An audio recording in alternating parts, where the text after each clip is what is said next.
Good morning. When Pastor John opens worship, he often looks out at our congregation and says he sees God in our faces. I have to put down my choir folder just a second. As I'm looking out at you, I see angels among us as well. I've been part of this community for a very long time. Our youngest son, Will, who was born and raised in this congregation, is now 36 years old. He's married with two beautiful little girls. They now live in Wisconsin, in my hometown, and they attend my childhood church. Our other son and wife, with two beautiful grown daughters, live here in Tucson, and our daughter, who is a pastor who was ordained here, now lives in Long Beach with her husband and their 4 children. Through these many years at CAUCC Adobus, our community of faith has evolved many times over. We have shared and supported each other through great sorrows and great joys. This evolution has filled me with experiences of love of all kinds. On our first time here, we were warmly greeted by Eloise Rhodes, who was moderator at the time, and there's probably about 5 people in this room who remember who she is. Debbie, Judy, Nancy, Judd, Carlene. Yep, we got more than 5. That's cool. Very cool. Eloise was quite wonderful. And I can't think of a leader in women's rights, too, in her very own special way. She greeted us, our 2 older children, and I felt so welcomed by her, and Reverend Ray Plumley and others. He got right to my heart by preaching on the theme of peace. The next week, we attended again, and Eloise remembered our children's names, their ages, and where they went to school. They were very impressed. CAUCC Adobus' ongoing custom of welcoming the stranger continues to this day. I do have to say, on the Sunday we joined, we were handed a pledge card for building the 3 parts over here of the campus. That did impress my husband. As I recognize we are in the season of stewardship, I always think of giving of time and talent supplemented by treasure. For me, the time and talent of a congregation are central. I once long ago attended a women's event joining both Disciples of Christ and United Church of Christ Women in several days of charitable projects, smaller group seminars, and worship with lots of singing. One of the featured messages was that we are all given gifts from God in so very many forms. We women in that meeting, which took place in 1979, were strongly encouraged to recognize those gifts and to use them without embarrassment, but with gratitude. In Micah 6:8, my favorite verse, we are told to act justly, love mercy, and walk humbly with our God. If we recognize our own gifts, perhaps some we haven't even yet put to use, fully and humbly with love, it is a thank you to God who has blessed us. CAUCC Adobus overflows with opportunities to use and share our gifts.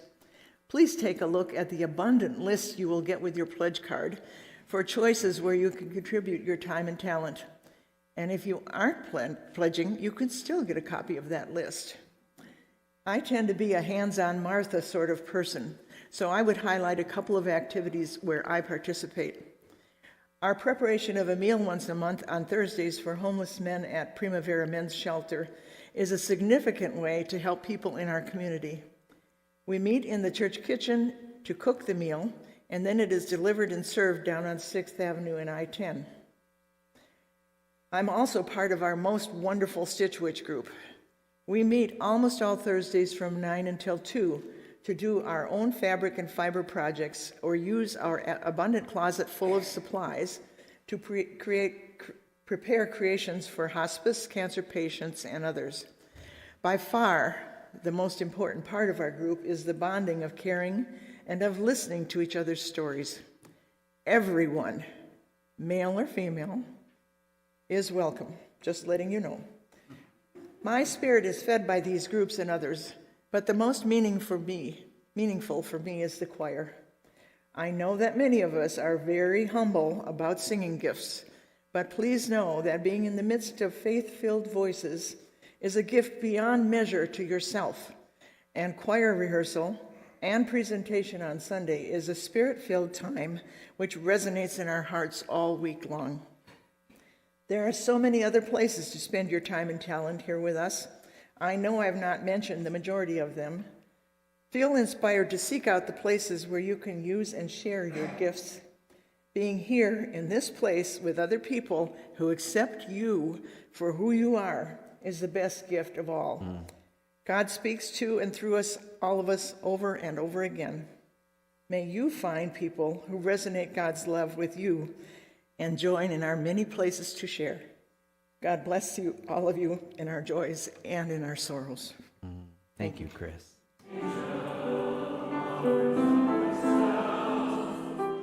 I'm Joan Brundage, and Alan and I joined CAUCC not quite a year ago, and we were aided in our decision to join by David Hushen, who, as you know, was a very friendly and welcoming greeter. A woman who I met in the parking lot after church one morning, she told me what a loving, inclusive, and joyous church this was with outstanding programs. And Karen and Ted Borak, who are friends of ours. But most of all, by you, the people of this church. Here are some of the many ways this church nourishes my heart and spirit. As a professional singer, pianist, harper, Native American flute player, and a retired elementary school music teacher, I give the music at CAUCC 5 stars.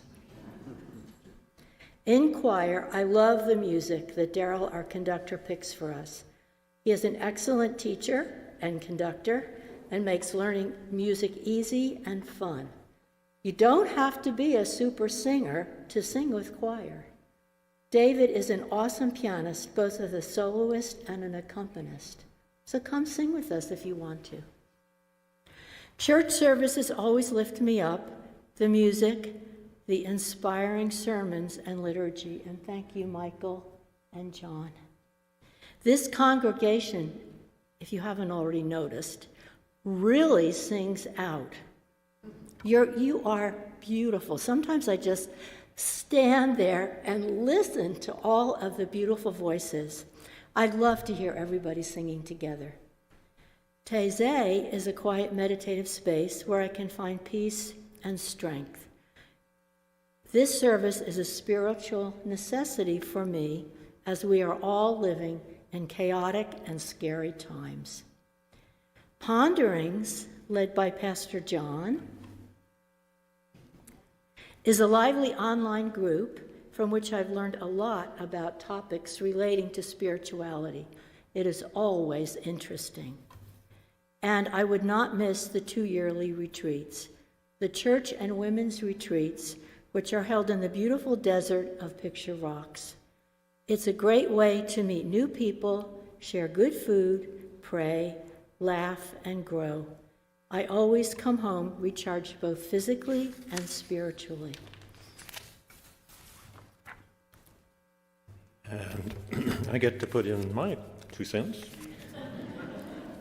especially about the music here. Again, I'll second the motion that choir is a great opportunity to make beautiful music with intelligent people who learn quickly. It's a relaxing, fun, and often hilarious time. Daryl's comments, as he so expertly guides us to make better and better sounds and more sense with the music. And David Craig. As a professional violinist, violist, it's hard to convey the pleasure, of working with a fellow professional musician who is so musical. Sorry. He's a thoughtful collaborator who's always stimulating, and I always look forward to working with his insights and high level of ability to make that piano sound so beautiful and in so many styles. There's also, this is just kind of the continued litany of our experiences here in less than 2 years. The men's small group, which has been on hiatus over the summer, it's been a great opportunity to get to know a few other men via reading, deep discussion, and sharing of experiences. Videography. Thank you, Steve, for filling in for me. I'm up there today, tried to be. It's great working relationships, flexible, fast responding. Steve, and just helped me out because I needed it this morning. All coordinated very helpfully by Ann Bailey. Coffee time after service, kitchen traffic skills. It's kind of like broken field running sometimes. There's a lot of camaraderie while getting tables and trays placed and covered and loaded, and many folks pitching in on cleanup as well. The library. The best thing is no great skill required. Learn as you go. Great books and conversation while we're working on preparing books.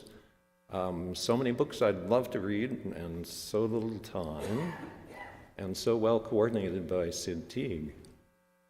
And the 11 o'clock presentations in rooms 2 and 3 over there after coffee time, there's much food for thought and contemplation, always skillfully led by Pastor Michael and others, and it's always the mind-opening experience. The contemplation service at 8:30 on some Sundays is a serene way to begin a Sunday. Habitat for Humanity. I made some good friendships while having fun, learning new tools, nail guns, and being of help to a hardworking family whose house we were helping to build. Thanks, Charlie, Marge, Ryan, and Wes. More coming soon. The staff here at CAUCC, wonderfully thoughtful and dedicated and helpful. These people keep things going in creative ways and in daily ways. They deserve and have earned all of our support. The rummage sale coming up. An amazing production with some astounding finds. Fun to work with everyone. So, all of these experiences and opportunities are constantly inspiring to both Joan and me. We've not had such a cornucopia of blessings at a church or much of anywhere for a very long time.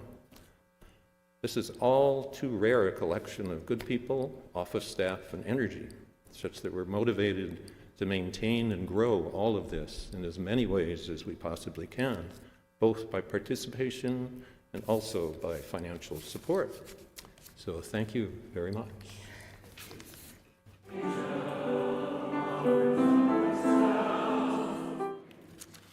12 years ago, Judy Kagi and I, as co-chairs of what was then MMO, the Church Ministry of Mission and Outreach, ventured down to Helen Keeling School.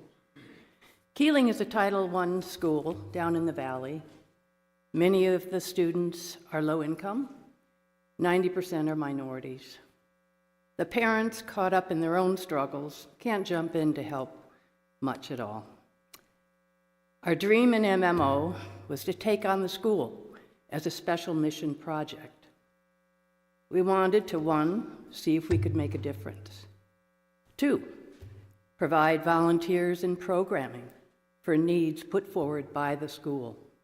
And 3, provide church members and opportunities to do hands-on mission work. As a Christian and as a social worker, the latter was very important to me. Could we serve as the hands and legs of Christ? Out of Judy's and my meeting with the fellow who was the principal back then came the germ of 2 ideas: provide supplemental nutrition assistance, and secondly, provide reading assistance. If a kid can't read, where will they be? Based on that, we soon created 2 mission projects for the school that continue to this day. We began in conjunction with the community food bank to provide weekend snack packs for these latchkey kids. That model was converted 6 years ago to the monthly food pantry we hold today that serve an ever-changing list of about 80 families a month.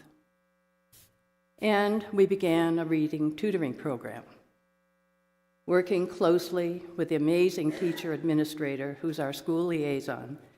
Each year for the past 10 years, we've engaged 16 first graders for 2 sessions per week of one-on-one assistance.